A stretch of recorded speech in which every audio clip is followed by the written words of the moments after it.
And today we're rounding up our few tips on how to be an auto-cutie. Yes, we've spoken about various things about the speed of the read, how to use a teleprompter this is, the speed of the read and rehearsal and so on, how you can set up that particular device so it works best for you. Today we're going to be looking at three things, three different areas. How the prompter is just that, it's a prompt. Also, relax. And first of all, looking at the lens on today's edition of Get a Better Broadcast Podcast and Voice Over Voice. So look at the lens. Yeah, keep looking at the camera lens in the eye in the same way as you'd look at a person if they were in the room with you. Now, that doesn't mean a stare or a glare, but with a natural ease, what one of interested, informed involvement, alongside perhaps occasional glances at your paper notes, your script, or maybe a colleague or a monitor, something else like that. Because not only will that make you look conversational, because you'll be emulating the style of face-to-face interaction, it'll also help you sound conversational too. So there we are, that's today's tip, part one of looking at the lens. Okay, now what about how you relax? Yeah, okay, here we go. Keep your head, neck and shoulders relaxed. Let your head move naturally, small movements up and down, right and left, so you don't appear to be staring. Some people look down at a desk script occasionally to keep up the pretense of having committed the story to memory. And as well as helping you look and feel more natural, it'll help reduce your stress around your neck and shoulders if you're moving them a little bit. Okay. Smile and gesticulate. Okay, within reason.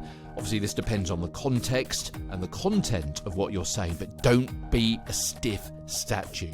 And consider, with permission, putting in natural pauses or hesitations to make the presentation sound more authentic.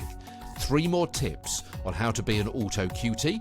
You want some more? Okay, we've got some more for you before today's edition ends, because the prompter may be just that, a prompt. What do I mean?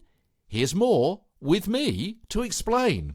Yeah, if you just read the words, you may come across as inauthentic and disengaged from the actual content, so try and avoid that glazed over glare look. The key is to use the prompter to sound conversational. Again, where allowed by a director, use natural habits we do as we talk to each other face to face. Look up or down to gather your thoughts. Use those natural, instinctive gestures. And finally, don't necessarily feel as though you have to read every single word. To be clear, on a TV news bulletin, you'll have to because of timings and fluency and accuracy.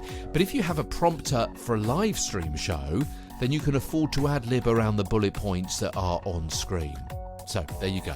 Loads of tips. Let's count those up over the last few days. 1, 2, 3, 4, 5, 6, 7, 8, 9, 10, 11, 12, 13, 14, 15 of how you can be an auto-cutie when you're using a teleprompter.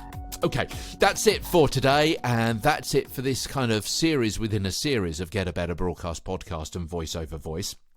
And tomorrow we start a brand new series about the 3P formula for getting a better voice. And essentially that's practice, preparation and performance as we go headlong into more episodes as we reach the 600th episode over the next few weeks of Get a Better Broadcast Podcast and Voice Over Voice. Join me, won't you? On Twitter, I'm Tweeter Stewart, and here it is, Get a Better Broadcast Podcast and Voice Over Voice. From London, I'm Peter Stewart.